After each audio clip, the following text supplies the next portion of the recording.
Sometimes in life, you find yourself on the right side of the line. We got a trio of threes talking about a four. Just because it's called a stereotype doesn't make it a lie. You can put that on my greatness statue, that quote right there. Live from Texas, this is the Dryline Farmer Podcast.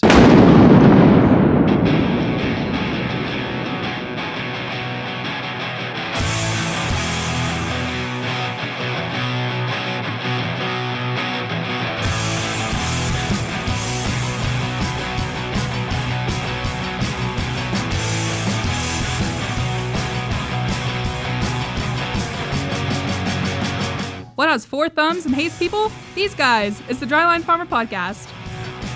Yes, that's right, Ashton. It is the Dryline Farmer Podcast, and we're back after Christmas break because, let's be honest, Landon, what do farmers and co-op workers and co-managers do in the week between Christmas and New Year's? Oh, we must look at the college bowl schedule. Yeah, the one that our alma mater is desperately not a member of. No, they haven't been one of those in a while. But Texas Tech did have a very barn-burning opponent tonight in the NCAA basketball season. Yeah, we beat up on Incarnate Word tonight. Incarnate Word. That was quite a barn burner. Did you catch that? Did you catch that nail biter? No, I just saw the highlights a while ago. Yeah. We were up by like 40. So. Oh, up by 40. Well, you know, that's kind of bad. Isn't that like I don't know if that's like a Bible college or what that is, but nonetheless, it's a W. And how about I didn't get very much reaction on Facebook, and I don't know, maybe I just need to get different friends, but I thought I had a pretty good quote when after the Cowboys won their third game in a row that I asked, how good are the Cowboys? They're so good they can be a playoff contender with a losing record. And I got like 3 likes. I don't know, maybe they thought I was dogging them. I was like actually impressed with them. Now they're a playoff contender. All they got to do is win and get Washington to lose one game, and they're in the NFC. They're in the driver's seat, man. They're going to have a home field advantage on the first game in the playoffs. I mean, it's going to be off the hook. Yeah. Kind of embarrassing, but... Yeah. Well, hey, you get your wins where you can.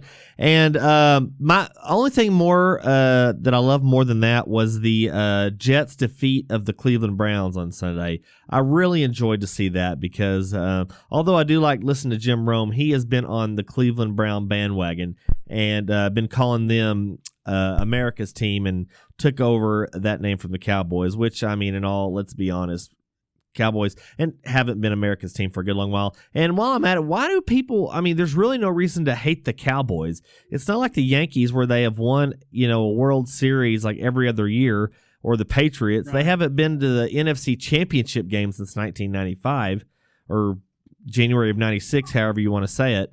Right. So what's... Yeah. I mean, we've only won 4 playoff games in the last 25 years. Yeah. And yeah, so I tell you, the one game, the 1 year, I thought, man, this is going to be it, is when who did they trounce? They trounced somebody like 44-10 or something. I'm like, man, it's the Cowboys and everybody else. And I think, what was it, next week? Did they play Philly or New York? Man, I don't know who it was. And I mean, they just got freaking steamrolled. No, I think it was the NFC, was it NFC East with their own division? No, was it the Giants maybe? I don't know, whatever the case. They just got steamrolled the next week. And I mean, I think it was the Giants because that's the year they went on to win the Super Bowl, I think. But I guess really the only reason I can see people hating the Cowboys is because at every game they're at, whether they're at home or away, there's almost more Cowboy fans than there are whatever the other team they're playing is. So I can kind of understand the hate there. So... Maybe the Washington football team ought to rename their team the Washington Mummies. I mean, would that be racist towards Egyptians or not? Would that be appropriating their culture? I'm wondering why the Norwegians aren't pissed off about the Vikings. Well, I've wondered that myself, and but they don't have any rights because there's. I would say the Scandinavians, of all the white people, the Scandinavians have the absolute least amount of room to, or they're given any room to accuse people of appropriation of their culture. Because, well, what about the Packers? Is that It depends what kind of Packers. okay? I didn't want to take it any further, but I figured that maybe Landon. People offended by that. I might be a little offended by that. Yeah, let's see, Landon. You're a or you look kind of Irish, maybe. So you probably don't like St. Patrick's Day since it's appropriated by America. Let's see what else. No land. You would probably be. You would kind of fit in with the Native Americans because I just got finished reading Crazy Horse, and man, I will give it to the history books, man. They did get screwed over something awful, but man, that book. I've literally got the worst name to be a farmer. Yeah, they did. Yeah, you did. Yeah, hey, there's Captain No Land. Only there was a till in the middle of that. No till land. Yeah, no till. Oh, that goes back to one of the quotes of Dwight. He's got no class. He's got no land. Yeah. You're gonna marry that singing buffoon. But I read a good quote from Andy today. It's like, that's a great question. How do I tell if a woman is interested in me? Well, more times than not, I just assume she isn't. That's usually a pretty good axiom to go by because when you're in college and you're at midnight rodeos, just assume that 90% of them are going to turn their nose up at you, but you don't care because you're okay because you've got your bros, and all of a sudden she's not your hoe no mo. Well, guys, we're not here to talk about love and marriage. We're here to talk about the mummification process and more accurately, the reanimation of a mummy that quote-unquote scientists did, because apparently scientists have nothing better to do than to reanimate a mummy's vocal cords and put that all over the internet. I mean, it's not like there's a virus or a pandemic or a plague going on. So it's, it's really interesting that they chose that avenue of practice of science to how bored can you be to have to recreate a mummy's voice? And what about the resources that it took to do that? Because as I look through this video, there are they used a CT machine, rolled it through there. You know that Medicare's not going to cover that. That guy's way past his the death panel covered him like 3,000 years ago. I can't imagine them. Pay would be through the roof. That would be some of what was the money back in Egypt? I guess I don't know what the money was back in Egypt. What shilling? Shilling? No, it wasn't shillings or shekels. That's a little further north to Israel. But probably just gold coins or something. But Hebrew teeth or something. But whatever the case. He came out to be like one of the tenors. Yeah. Well, as we get into this story, we know that this guy would get laughed off of American Idol, and it's pretty sad. All the work they did, all the exercises, and all the different experiments they did with this thing. Here is a Festus meme on Twitter. Democrats are fine with vaccine cards, but not voter IDs. It's kind of tiring, as you can tell by my yawn, but nonetheless, I digress. So, okay, guys, we'll get into the CBS story here. Now, this actual written out story is on USA Today, and it says we can now hear the voice of a mummy 3,000 years ago 3,000 years after the Egyptian priest last spoke. Now, Landon, just after reading that headline, what do you think people literally took that as this is going to actually be this mummy's voice from 3,000 years ago? I don't know. I wish you would have let me guess the sound before playing it for me. Well, Scooby-Doo's pretty accurate. It turns, the great documentary Scooby-Doo was always really on point, I thought, with its pesky kids and all the camouflage monster masks and suits that the bad guys always wore. I mean, they were way ahead of their time if you think about it. I mean, the only thing they kind of ran into the ground was Shaggy and the Mystery Machine. I mean, that was all from the Beatles, so you can't give all originality to them. But nonetheless, so the headline again says we can now hear the voice of a mummy 3,000 years ago after the Egyptian priest last spoke. And as we get into the story, you'll be able to tell they might have been really good at mummifying and preserving bodies, but as far as the vocal and the musical sounds of the Egyptians, they sucked something awful, because when you hear this voice, you will not wonder why the Egyptian culture of that age quickly became extinct, and Charlton Heston really gave him a once-over. So the story starts, scientists have recreated the voice of an ancient 3,000-year-old Egyptian mummy using 3D printing, medical scanners, and an electronic larynx, and an entire waste of time. They were able to reproduce a single vowel sound, which sounds like something between the vowels in the words. Okay, Landon, what do you think the words they're going to use are? Exactly. That's exactly right, Landon. The tone is unlikely to be an exact replication of the speech of Egyptian priest Nesyamun. Apparently, he had a name tag on his body, but whose mummified body the researchers worked with, because the tongue had lost much of its bulk over 3,000 years. So did they mummify the tongue too? I mean, you think you'd have to wrap that thing as well, because I'm looking in the video here, and I don't see any wraps that were coming off of this dude's tongue. I'm going to go back to Google, and I'm going to do images, because that's what I really want to see. He's not rolling his R's. That's Arabian, man. All right, here we go. Images, pull it up. Touch the right link there.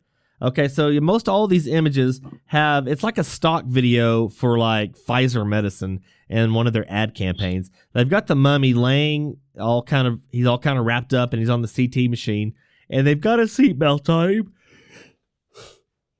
because apparently this mummy is going to twitch and roll out from under the bed. But do you think this mummy, like this priest, when he died, do you think this is how he was going to be woken up in the afterlife? It's like, what's with all the white people? Yeah.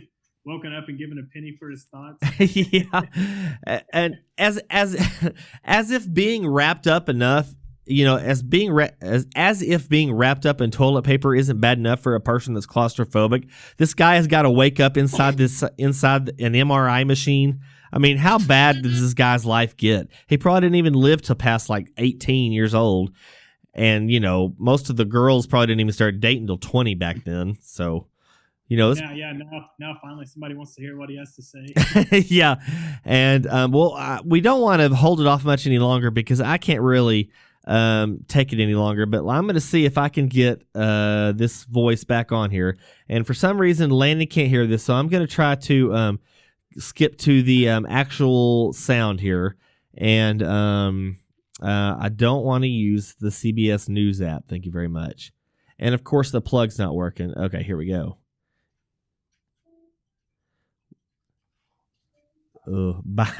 So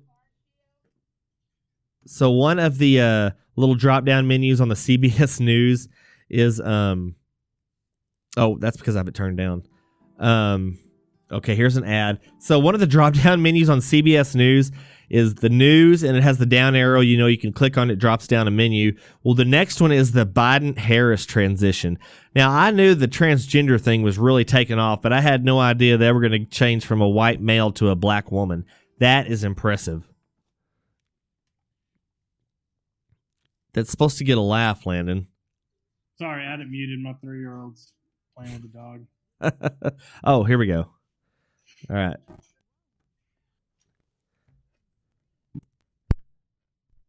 Dad, well, I tell you what, sometimes hookups are...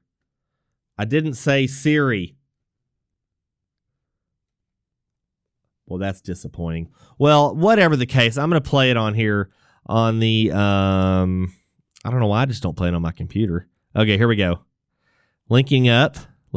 Here we go. I'm buying time. I don't want to hear the ad. I'm not giving Ford any free advertising, but it is your last chance for the best offers of the season, Landon. Good. There's still time. There is still time. You've only got 3 days left, but nonetheless, here we go.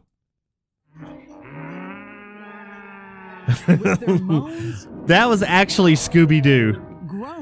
That was actually the Scooby-Doo clip. Now we're going to go to the actual clip. Technology.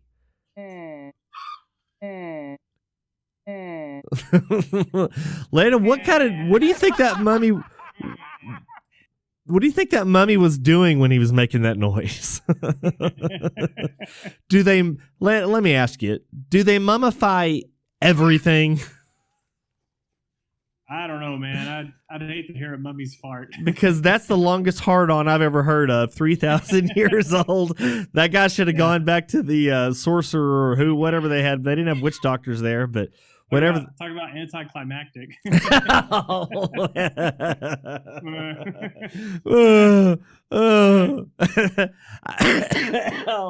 There goes that COVID again. Oh, man. So back to the story here. Let's see if we can pull this up here. No pun intended.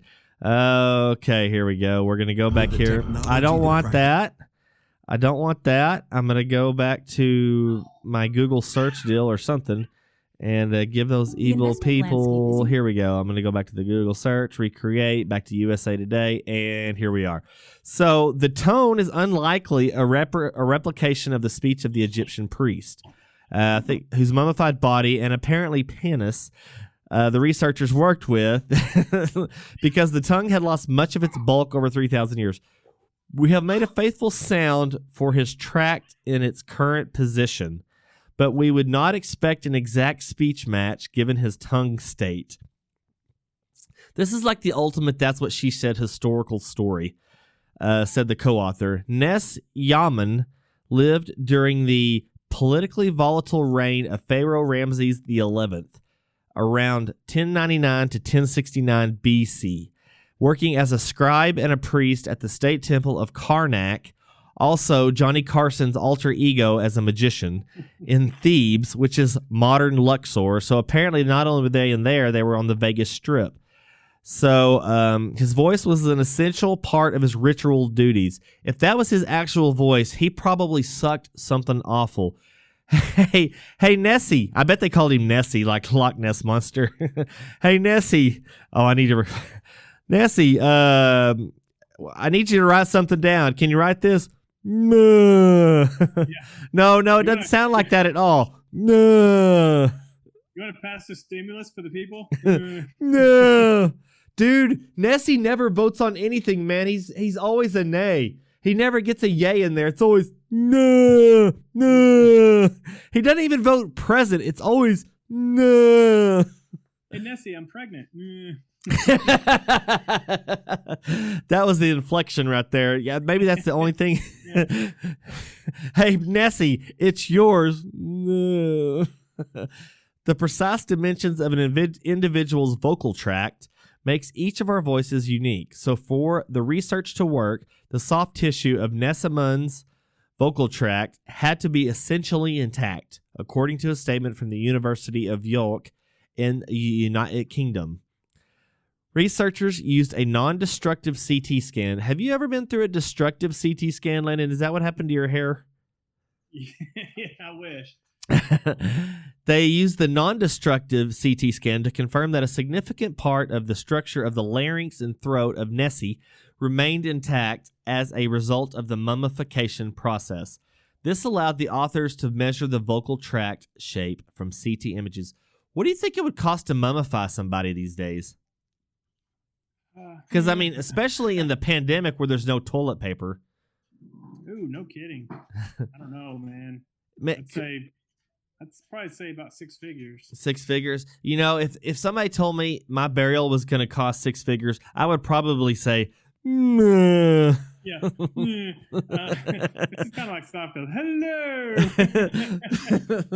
Because at night her belly button talks to me. Hello. Now people want to listen to me. I'm the whiz. I'm the whiz. Brett, what do you think the odds are that these scientists were working on this for like 3 months and had absolutely nothing, and they're like, all right, you got to give us something, and they're like, okay, here, use this. Some interns in the back room recording. Yeah, you know that's all these scientists' ringtones, or at least their text tones. Yeah, and the boss is like, "Fuck, this is good." Yes, I love it. What do you think of it? Nah. It sounds so crappy. It has to be accurate. Yeah, exactly. Yeah, no kidding, because we know their language wasn't very far along at that point.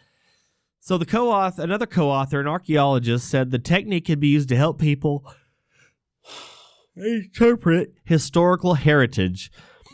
So say the world lasts another 3,000 years. If I sound like that in 3,000 years, I don't want future us to know anything about what we did back in the day, back in the early 21st century. Because what would they think? I mean, these people can't even get a vowel sound out. So it says, when visitors encounter the past, it is usually a visual encounter, Schofield said. With this voice, we can change that and make the encounter more multidimensional. There is nothing more multidimensional than something that sounds like meh. Yeah, that's pretty one-dimensional. When I haven't eaten in 4 hours, my stomach has more dimension than that sound does. That wouldn't even be scary if that guy was chasing you. I mean, it'd be scary until that point. Like, oh shit, you're running away, and it's like, you're like, you just I can take him. The only reason you're gonna fall down and he's gonna catch up to you is because you're laughing so hard. What'd you say? And I fall down and he kills me.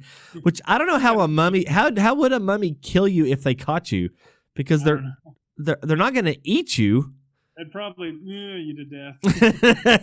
I mean, yeah, because they're not. I wouldn't think they're squeezing you. They couldn't really strangle you to death. I wouldn't think their grip would be very strong at that point. So I mean, their breath is pretty bad. That might knock you down. Their breath.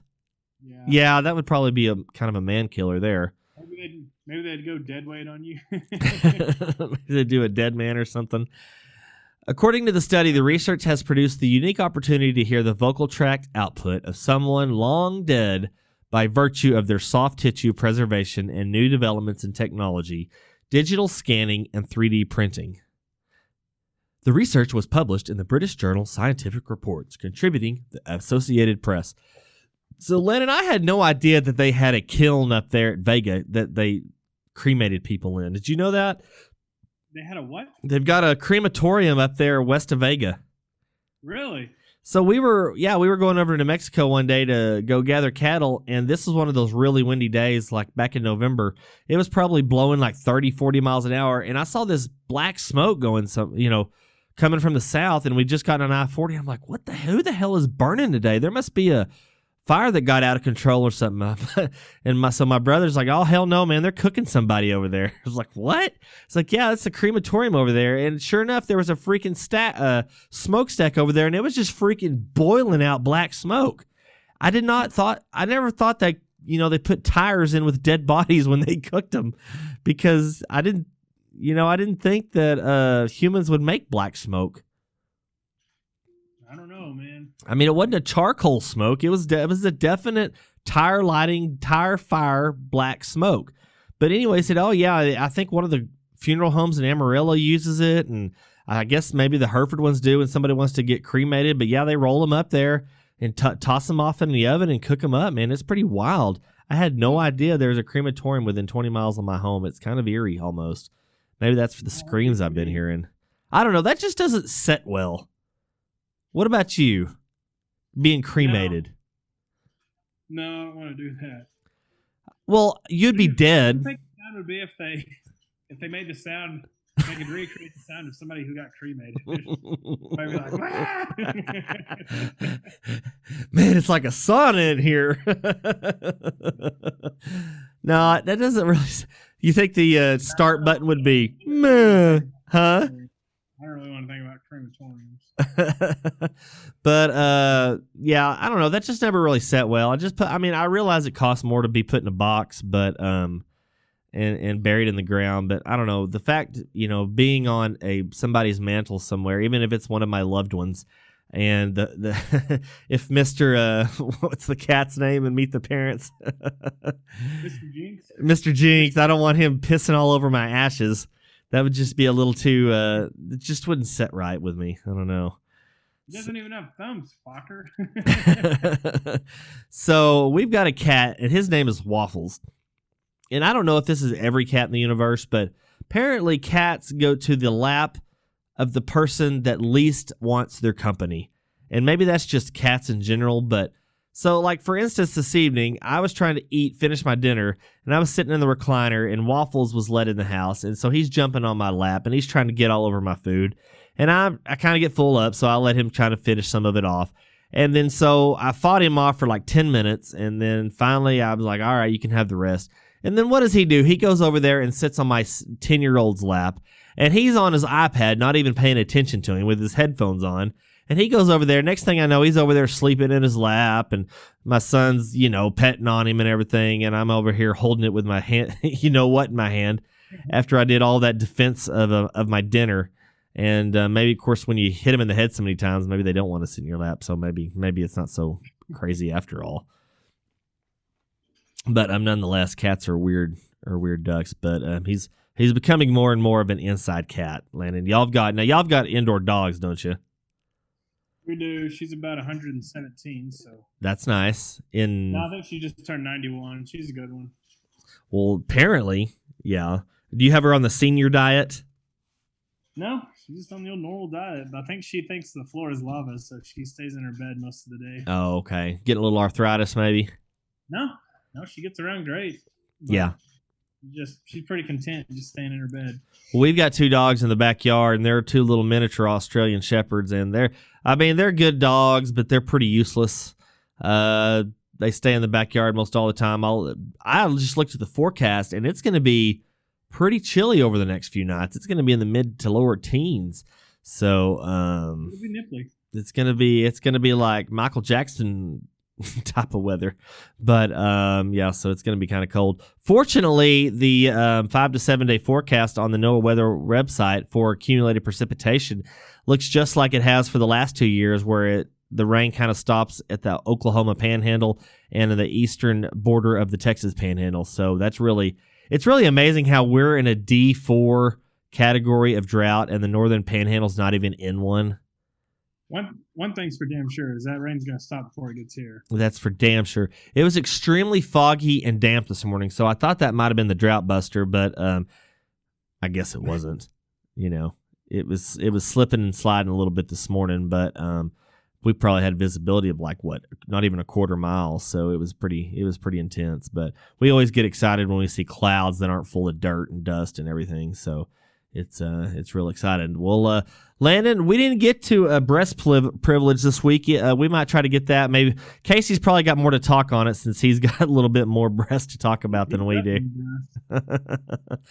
But it's a real thing, and we're going to get to that. But the only thing I have to say about breasts is, you know how I know you're gay? Because when I hear about breast, I go, yeah. Or who's the rapper that Chappelle made fun of? Yeah. Is it Lil Wayne? John? Oh, Little John, yeah. Okay. But that's such a classic clip. But so hopefully we'll get that to next week. I put it on our promo this evening, but people are going to be disappointed, especially when nobody shows them. But nonetheless, Landon, where do we find the Dryline Farmer podcast when you tweet it out? No twit Landon 44. That's it. I was going to say, did you add something to your handle since the last time we talked? But yeah. Twit Landon 44. You know what I think of that? Meh. But so yeah, you can find Landon there, and you can also find it on the Dryline Farmer podcast official Twitter page that is at Trader Brent, and of course on the Global Ag Network. And also check out our good friend Casey Seymour. He's got the Moving Iron podcast, and both of those podcasts are on the Global Ag Network. And we're also on iTunes, Google Play, and all over the place. Hey, go over to iTunes. I don't ever say this, but give us a good rating. I mean, if you give us a bad rating, at least be clever in the comments. You can't just drop a grenade, drop 1 star, and then you got to say something clever. Otherwise, I'm going to hack into Apple's server and do it for you. So if you're going to leave a bad review, at least leave a clever bad review. So go in there. I guess subscribe. Yeah, you should subscribe over there and check that out. And but yeah, so that's great and wonderful. Landon, any final comments? No, I think I'm good. Well, there is one thing. It's All right, thank you. I was hoping you would take my lead on that. But everybody, thanks for listening. Thanks for joining in. And until next time, everybody, y'all stay cool, y'all stay safe, and we'll ask you, what side of the line are you on? No.